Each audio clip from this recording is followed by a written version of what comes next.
most of our teachers did a book study on growth mindset and how to use the concept of growth mindset in the classroom to really tackle things of perseverance and grit, to just keep kids moving forward, not getting stuck.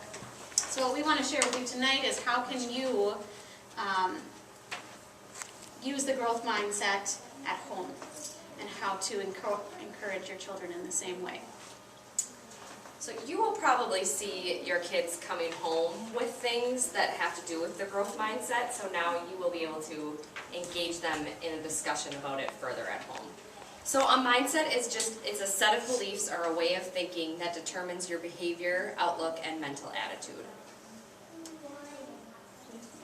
So we are going to play a game where, and this is something that we would do in the classroom, so it's called Four Corners, and I'm going to read aloud statements, and you are either going to decide for yourself if you strongly agree, strongly disagree, or disagree with the statements that I read. And you are going to go to that poster with whatever you believe. So, your intelligence is something very basic about you that you can't change very much. So you can stand and go to...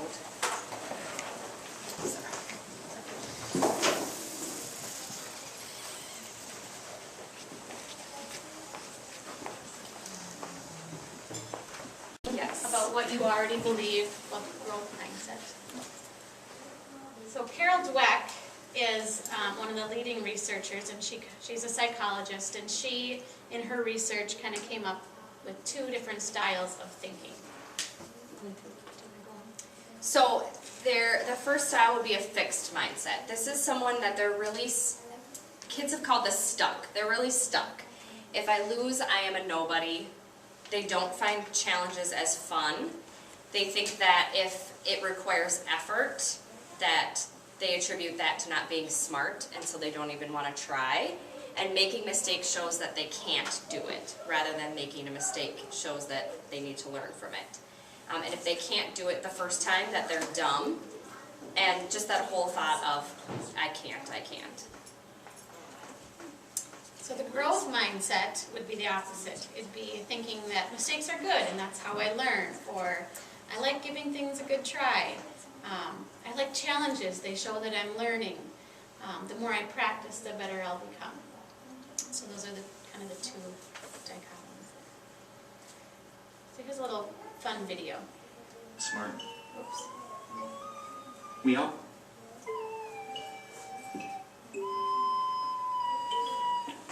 Nobody's born smart. We all start at zero. Can't talk, can't walk, certainly can't do algebra. Adding, reading, riding a bike. Nobody's good at anything at first. There was a time when Einstein couldn't count to 10. And Shakespeare had to learn his ABCs just like the rest of us. Thankfully, we're born to learn. Slowly, surely, you stumble, slip, crawl, fall, and fail, and fall. Frustrating, confusing, trying, struggling, until one day, you walk. One foot in front of the other, one idea on top of the next. Each wrong answer making your brain a little bit stronger. Failing is just another word for growing.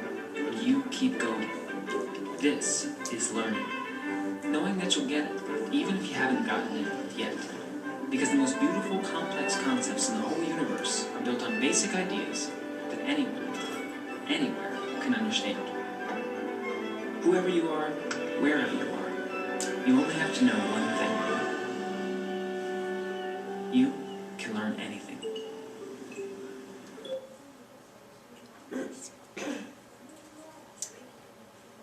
All right. So creating this the growth mindset at home.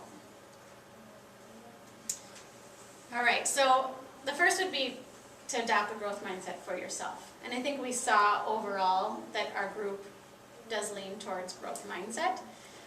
But it's really about recognizing when everyone has both mindsets at different points in the day, different points in your life. But it's recognizing your own fixed mindset thinking and when you're in that mindset for yourself. Be aware when you use statements like, well, I was never good at math. Or, yeah, that's, I guess I'm just not an artist. Because those are messages then that your kids say, well, some people just aren't good artists, or some people aren't good at math, and they really internalize those. And be careful about comparing your kids to their siblings or to other kids, because really everyone is an individual. The other big thing is avoiding praise. This is so hard because growing up, we watch our kids, they start to walk, you're walking. You're so used to praising your kids and you think you're doing this great thing for them.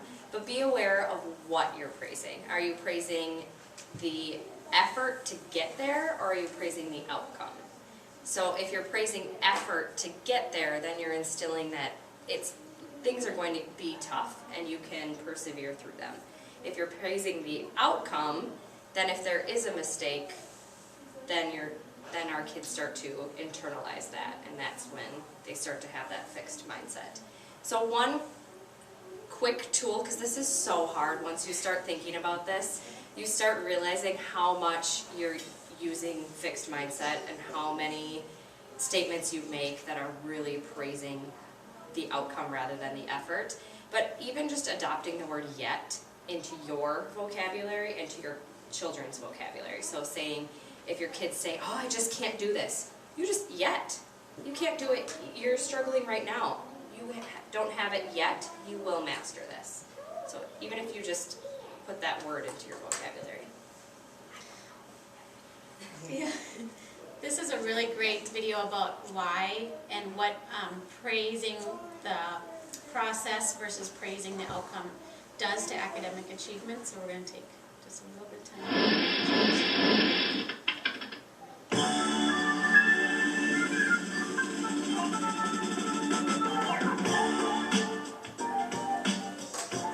So check this out. Carol Dweck and her colleagues wanted to look into the impacts that praise had on children's development. So what they did is they took over 400 fifth grade students from all across the nation, and they did a really simple yet interesting study. Here's how it went down. They gave all the kids a really easy nonverbal IQ test. There were 10 questions, and at the end of the test, they praised all the children in one of two ways. The first group was praised for their intelligence. So they said, wow, great job, you must be really smart at this. Now the second group was praised for their effort. So they said, wow, great job, you must have worked really hard at this. Now this is a really subtle difference, but the impact it had is incredible. So after praising the kids and getting them divided up into the two groups, they gave them all an option for their next test. The first option was, hey, this next test is going to be a little bit harder, but it's going to be a great opportunity to learn and grow.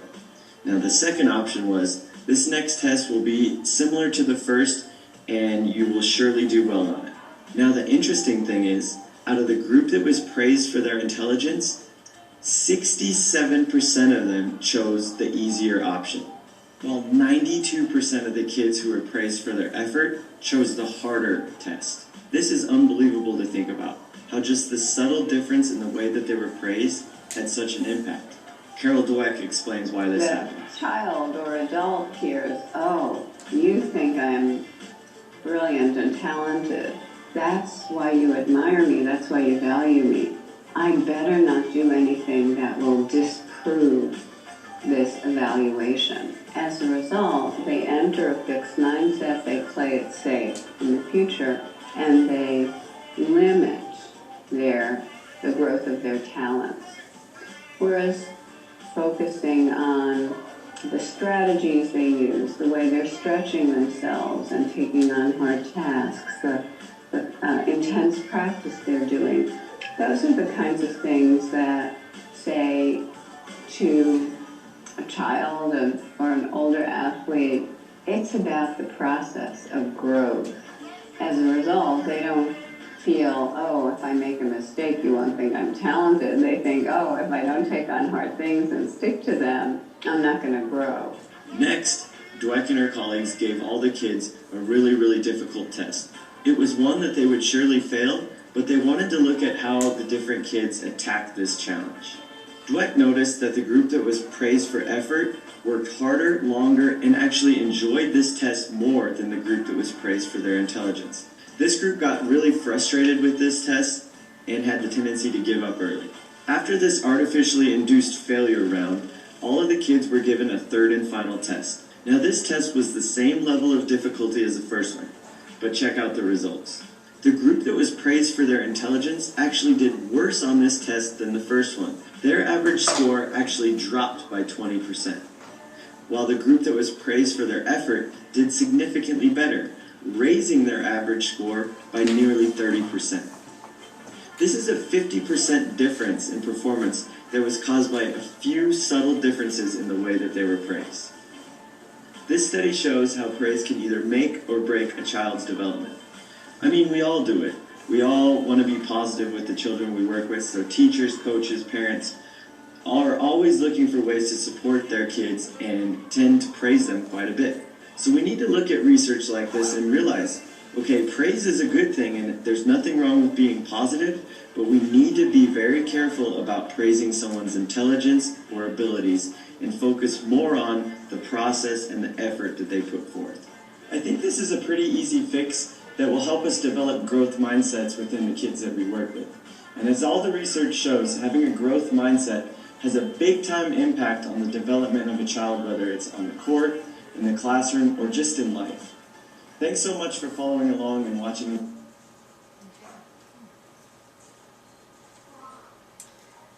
So embracing the struggle, and this is really hard. And Teresa and I have been talking about this a lot with our own kids, and just reminding your child that failure is important in the learning process, and mistakes are okay.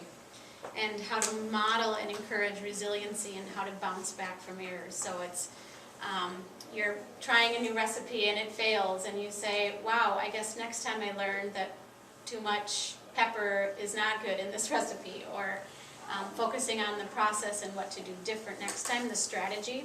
Because it's not just about praising the effort, but the strategies that you're figuring out and saying, so next time what would you do different? Giving them tools then to attempt the challenge a different way. Something you could share with, I think I'll skip the video, but with students is, this is just a short Michael Jordan commercial for Nike, and he talks about how many baskets he's lost, how many times he was given the ball for the final winning shot and he missed. And he says, but it's made me who I am today. So it's kind of just about that working hard, and no one's going to make it 100% of the time, but you learn and you practice and you grow.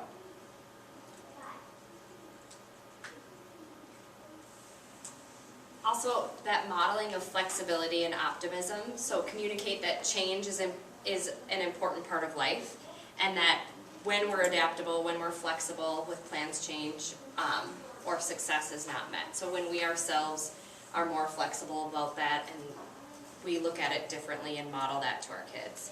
So one thing that you could do is just play a game with your kids, that every time something happens that could be perceived as bad, try to turn it into a positive situation. So we call it making lemonade out of something that a mistake that we've made. How can we look at this differently to be a positive thing? What did we learn from this situation?